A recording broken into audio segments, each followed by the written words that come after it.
Oi, consegue me ver? Agora sim. É isso, né? Ao vivo tem Não, essas coisas. aham. E eu com a voz rouca ainda de quem cantou de noite, vixe, Maria. Mas tá bom, tá valendo. São coisas boas acontecendo, né? Então, vamos lá, tomara que agora não caia, né? Mas qualquer coisa, se cair, a gente inicia de novo, né? Então, Isso. queria de novo dar um bom dia para você, para o pessoal que está assistindo e, né, poder começar compartilhando as nossas vivências dentro com os idosos, né, dentro de cada uma das profissões. Mas Uhum, para isso, como eu estava comentando, né, eu gostaria que você comentasse um pouco de você, da sua formação, da sua atuação e fique uhum. super à vontade. Então, eu sou Vilma Felipe, né? Sou psicóloga, é, trabalho já com a clínica há 5 anos. Amo o que eu faço. Também sou professora, amo a sala de aula, principalmente essa área da saúde, né? Trabalhar com idosos é o que eu gosto muito de fazer. Trabalho também, tenho formação em teologia, também como na enfermagem, experiência na enfermagem, como técnica de enfermagem. Então, acredito que isso me dá um know-how assim, muito grande para trabalhar, né, com idosos, porque hoje eu, como psicóloga, estou capacitada para trabalhar a saúde mental do idoso, mas a experiência na enfermagem me capacitou para olhar o idoso como um todo, né? Então é muito bacana, assim, e eu trabalho aqui no Tatuquara, atendo aqui no Tatuquara, né, presencialmente, tem um consultório aqui, e atendo online também para qualquer lugar do Brasil, do exterior. E a gente está aí trabalhando, fazendo nosso melhor aí para alcançar o máximo de pessoas, conscientizando sobre a importância da saúde mental. Porque a saúde Sim, mental é fundamental. A nossa cabeça precisa estar bem para que a gente consiga desenvolver as demais coisas. é muito interessante você falar também da tua formação na parte da enfermagem, né? Eu também, né, tenho formação na parte da enfermagem e na físio, e é muito interessante porque parece que quando a gente vivencia na enfermagem essa parte do cuidado, né, que inicia o interesse pela geriatria, porque tem essa relação, né, do cuidado com Uhum. o idoso, né, o cuidado integral, o Sim, cuidado paciente assistido, o grau de dependência, né, então a gente começa a ver além do que é ensinado para nós, né, na parte da enfermagem, a gente acaba vendo os outros ângulos, né, do envelhecimento, né? Então, a psicologia eu vejo que é uma área muito importante, né, dentro da atuação da geriatria, né? Ainda mais considerando a expectativa de vida que a gente está tendo, aumento de expectativa de vida. Então, sim. até então as pessoas viviam um pouco mais até os 70 anos, né?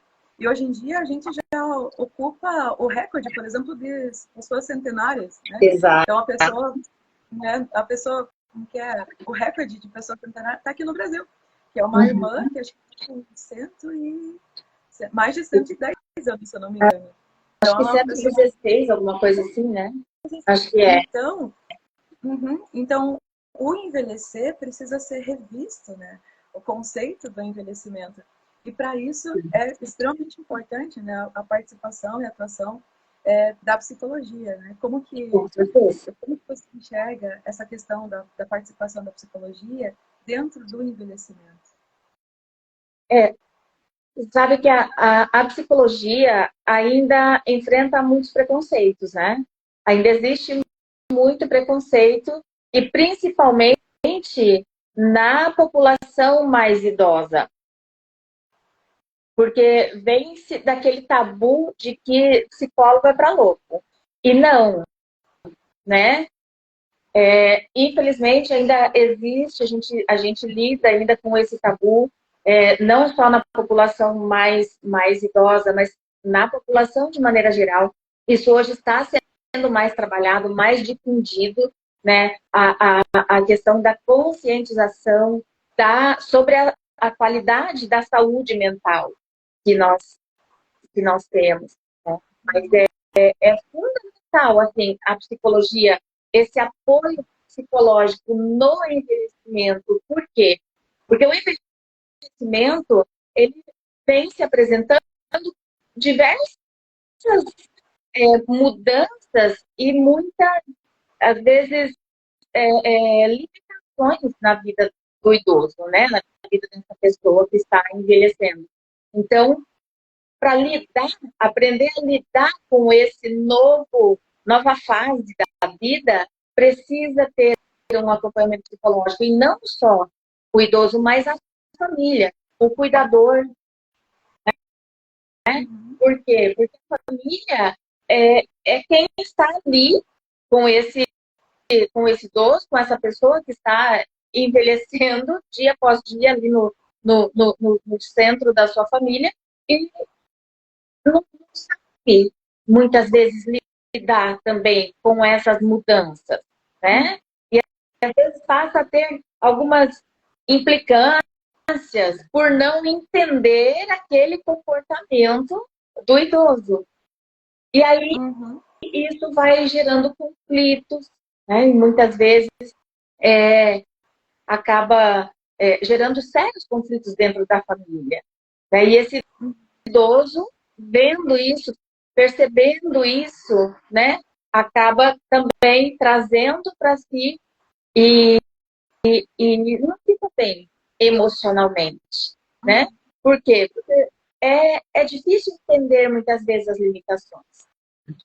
Sim. E as limitações, quando a gente fala da questão cognitiva, da questão emocional,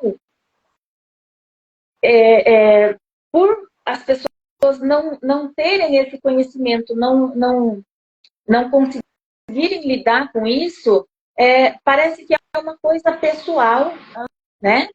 Sim. Muitas vezes levando para o pessoal. E não é, isso acaba adoecendo a família e adoecendo ainda mais isso. Então, a atuação da psicologia nessa fase da vida, né, no envelhecimento, é fundamental.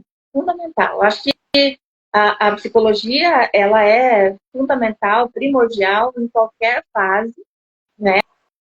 Acho que todo mundo devia fazer terapia. Não é aquela situação assim, eu problema, eu tô não preciso fazer terapia. Precisa, todos nós precisamos, né? Sim. E a gente vê que tem ainda muita resistência, né? Não só do idoso, mas como você comentou, da própria família, em aceitar esse processo de envelhecer e identificar essas alterações que ele esteja apresentando, né? Em relação à parte comportamental.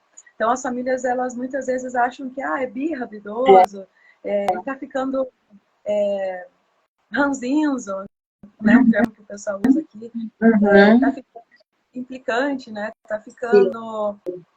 ou seja, simplesmente envelheceu, então é assim mesmo, então a família pensa que não precisa intervir de nenhuma forma.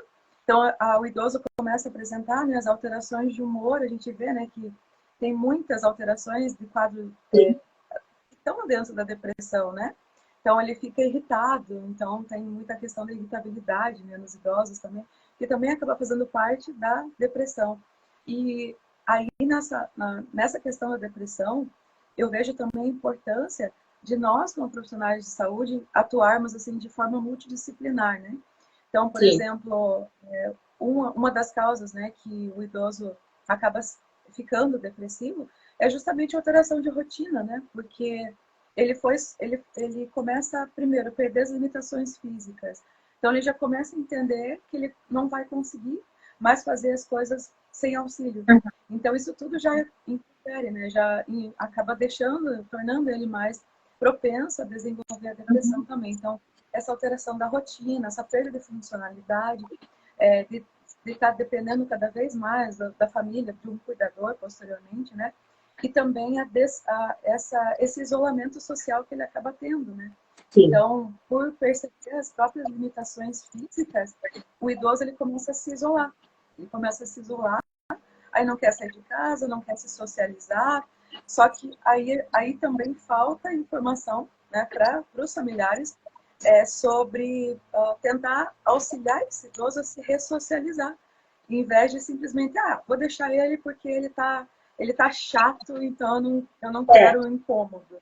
É exatamente isso. Às vezes a própria família não tem mais disposição de sair com esse idoso. Por quê? Porque a marcha já é mais lenta, né? Então vai andar ali devagarinho, vai precisar de um apoio para segurar ali no braço, segurar na mão e andar naquele ritmo do idoso. E se tem uma coisa que a população está hoje é acelerada, não é? Muito acelerada. Então, não tem paciência para lidar com esse idoso, para sair com esse idoso. E, às vezes, é um idoso que já está numa fase de utilizar fralda, né? Então, às vezes, os familiares se pegam, às vezes não admitem, mas tem vergonha de sair com esse idoso. Por quê? Porque eu uso uma fralda, se vai para algum lugar, está com fralda ali, faz um xixi na fralda, tem medo de que esse cheiro incomode os outros, né? O que está ali do lado de uma pessoa que tá com esse cheiro. Para comer, às vezes essa pessoa já não tem mais tanta habilidade ou tem um tremor, né? Que vai comer mais devagarinho. Ou seja, no tempo dele, com as limitações dele, mas ainda consegue fazer essas coisas. No entanto, muitas famílias não conseguem lidar com isso. Como assim eu vou sair com uma situação dessa do meu lado? Então, acaba optando por deixar em casa e, né, e vai sair fazer essas coisas. E nisso o idoso vai se isolando cada vez mais. Socialmente, aí não tem convívio social, não tem contato com pessoas, e a família também, muitas vezes, para não querer bater de frente com o idoso, não querer discordar dele, não querer brigar com esse idoso, por não ter paciência, né? Acaba nem proporcionando a ele a possibilidade de do profissional cuidador, né? Porque nessa fase a gente vê como é importante. Por exemplo, muitas famílias ainda têm essa resistência em chamar um cuidador por entender que, se ele ainda anda sozinho, se ele não está acamado, então não precisa de cuidador, porque ele ainda anda sozinho e ainda é funcional, né? Mas não, né? Então ele já começa a apresentar as limitações funcionais. E também, por ter as limitações funcionais, ele também fica limitado do convívio social. E a gente sabe o quanto essa socialização é importante para a nossa saúde mental, né? Então, o idoso ele já começa esse isolamento social a partir desse momento em que ele não tem mais essa funcionalidade. Mas aí a família entende que não precisa, né, contratar um cuidador e acaba deixando esse idoso totalmente isolado. Então, assim, é importante as famílias terem essa consciência de que, ok, eu não tenho tempo de ficar com meu pai, minha mãe, idosa, mas eu entendo que ele precisa de uma companhia. Então, eu vou precisar de auxílio de um cuidador. Então, o papel do cuidador, né, a gente começa a observar ali, que vai totalmente além do que a gente vê que é ofertado muitas vezes nos cursos, que é só a parte da assistência dos cuidados de enfermagem, né? Então, para paciente acamado. Acho que é importante entender que o cuidador, né, ele vai ser uma peça fundamental ali até para evitar problemas maiores. Porque ainda que esse idoso deambula, né, consegue ali caminhar no seu ritmo tal, ainda tem autonomia para fazer algumas coisas sozinho, mas esse idoso ele é suscetível a quedas. Ele é suscetível a acidentes, né? E a gente sabe que os principais acidentes com idosos ocorrem dentro de casa. Né? Ocorrem dentro de casa. Então, o papel do cuidador, ele é fundamental no sentido de evitar problemas maiores. Por quê?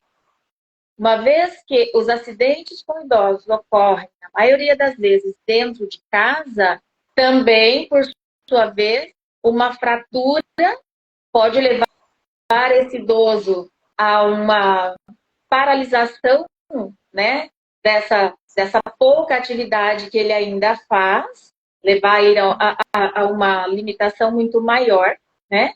E também internações com muito mais, que aí já vai ficar suscetível a outras questões de saúde, que o idoso com imunidade já mais baixa, né, sistema imunológico que já não funciona tão bem, já mais suscetível dentro de um hospital, que é um ambiente, né, mais suscetível a pegar outras infecções, né? E podendo levar até a morte desse idoso. Então, é muito importante assim, entender que o papel do cuidador, ele não vai ser só ali no prestar essa assistência, no fazer essa companhia, mas no evitar outros problemas maiores.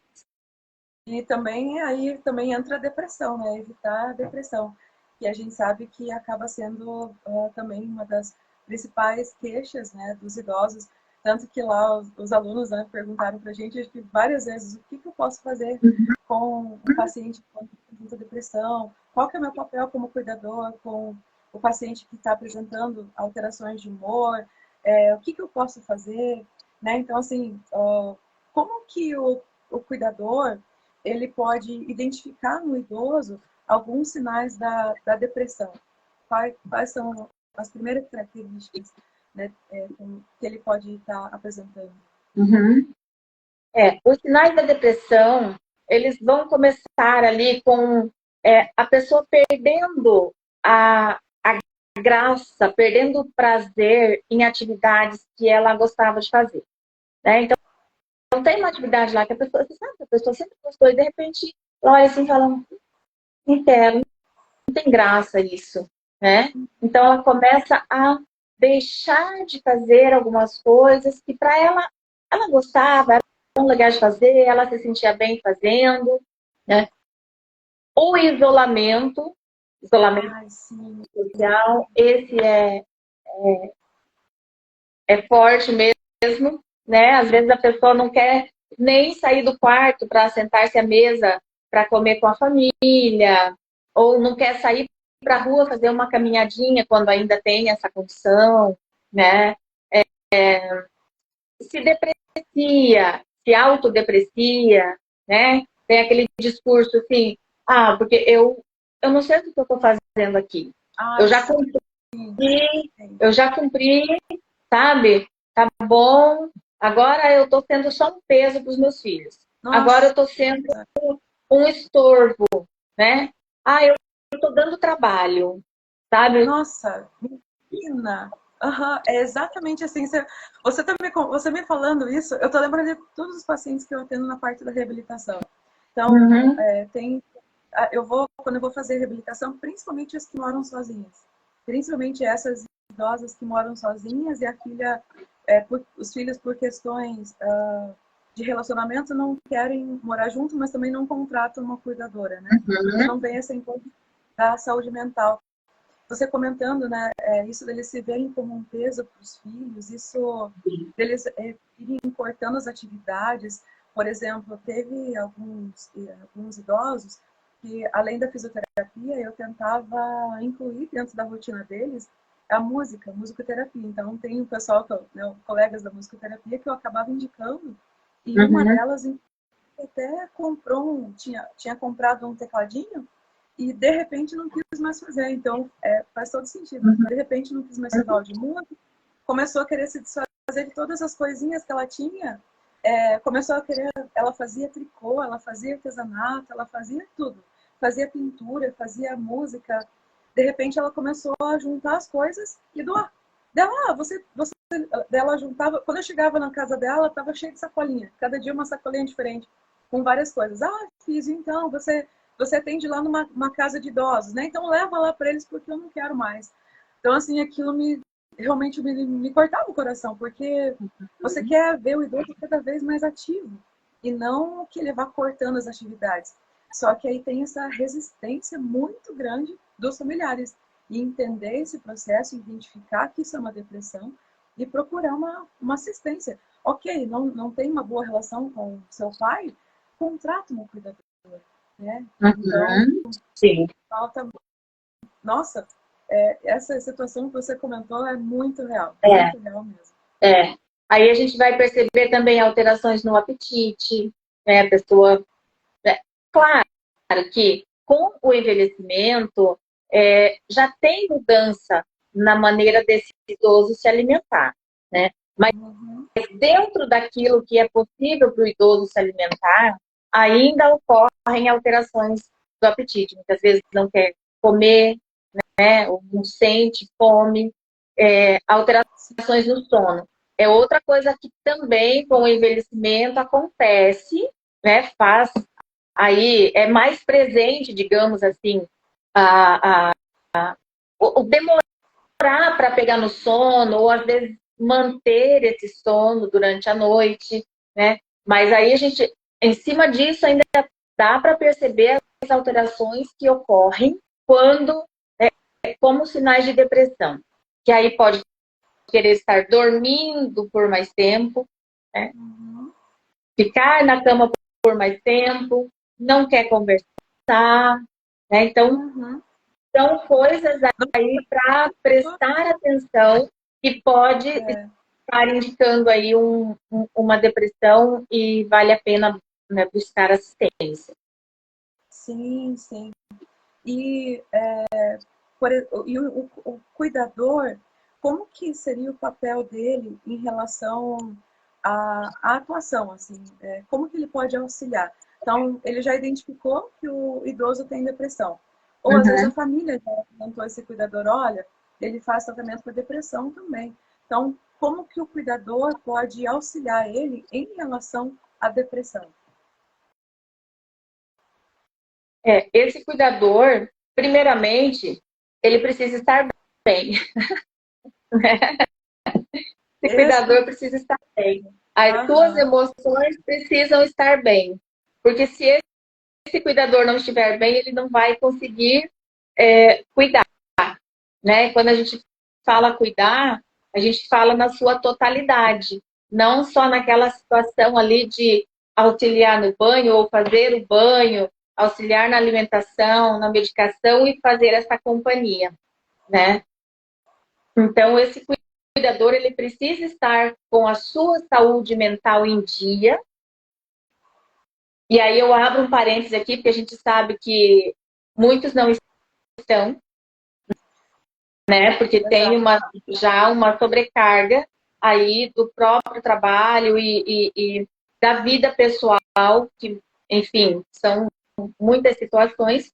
Então, esse cuidador precisa estar bem. Mas, uma vez identificado isso, né? E sendo ali esse idoso acompanhado, tendo uma assistência médica, psicológica, porque vai fazer, se tem assistência médica, provavelmente vai estar fazendo uso de uma medicação, né? Sendo acompanhado por psicólogo, fazendo terapia e tudo mais. E que esse cuidador pode fazer? Ele pode promover atividades para tirar esse idoso desse isolamento, tirar esse idoso daquele momento de que ele quer ficar recluso ali, né?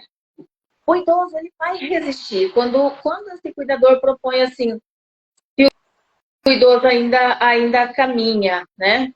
Vamos ali fora, vamos dar uma voltinha no quintal. Quero, né? Porque eles têm essa resistência, eles têm essa resistência, né? Então, procurar alternativas, porque é importante a gente também respeitar os limites do idoso. A gente não vai forçá-lo a fazer coisas que ele não tem condições de fazer, mas, assim, ir aos poucos inserindo atividades. Se não quer hoje ir lá fora dar uma caminhadinha, vamos jogar um joguinho aqui de dominó, né? Dominó. um dominó, uma dama, um jogo da velha, né? Aquelas coisinhas que você pode fazer com papel e caneta, é, música ali, dançar, né? Com esse Perfeito. porque a música ela tem um poder, né? Aham. Sobre Sim. nós que é incrível, que é maravilhoso. Ela faz que muda realmente a nossa frequência é, cerebral ali. E o idoso Aham. gosta, então é importante conhecer qual é o tipo de música que esse idoso gosta. Exatamente. Perfeito, Ah, ele perfeito. gosta de uma música sertaneja caipira. Aí, Aham. por isso que eu digo que o cuidador precisa estar bem emocionalmente. Por quê? Para cuidar, para prestar essa assistência. Por quê? Porque a gente está falando sobre o idoso e não sobre o cuidador. Então, Exato. vamos imaginar assim, o idoso gosta lá de músicas, ele até aceita botar umas músicas lá para tocar, mas ele quer aquelas músicas antigas, sertanejo, raiz. Aí o cuidador fala, meu Deus do céu, que coisa horrorosa essa música. É, Ai, vamos colocar aí Anitta para tocar? é, o idoso vai acabar até se irritando, né? Porque, Não principalmente se dá. tiver. Não é aquilo que faz bem para ele, né? Então, veja, não é sobre o cuidador. O cuidador precisa estar preparado, tanto profissionalmente quanto emocionalmente, para entender que nesse momento que está ali cuidando desse idoso, trata-se do idoso e não Uhum, de si. Né? Então, uhum. o gênero musical que o idoso gosta é aquele que vai colocar para tocar. Depois você ouve no seu trajeto para casa ou na sua casa o gênero que você gosta. Né? Mas naquele momento ali é sobre o idoso. Né? Uhum. Então, são essas coisinhas assim, simples, mas que tira daquela rotina de banho, café da manhã, medicação, almoço, televisão. Alguns têm um momento de dormir um pouquinho, depois o café da tarde, tal, faz o relatório e vai embora.